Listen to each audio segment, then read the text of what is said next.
Well, it's basically, like I said, like our family's been always involved, and it's almost like when I see things going on in Toronto, and I can understand that, these are things that I could help, and I understand a lot, that I can basically bring a voice, and a strong voice to the people of Toronto, just like my father and my family have done here in this area, in East Ferris and North Bay.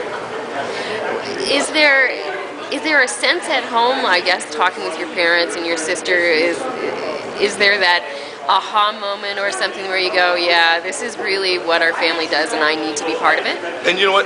Yeah, there is. And basically, when it first came about, my mom was basically, this is something our family's been really well into. And, she's been kind of like the backing for, even my father, my sister, everybody.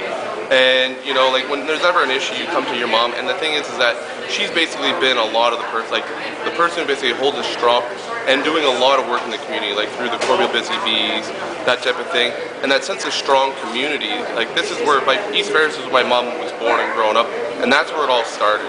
And basically being involved in that community basically started, she planted the seed of basically growing this family into this business.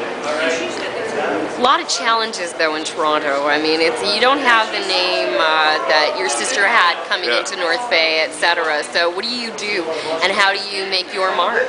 Well, basically, I got to go back to the first day when my dad started campaigning, and it's grassroots, going out, meeting people, knocking on doors, and I want to be able to go out and basically say that I've met every single constituent in my area.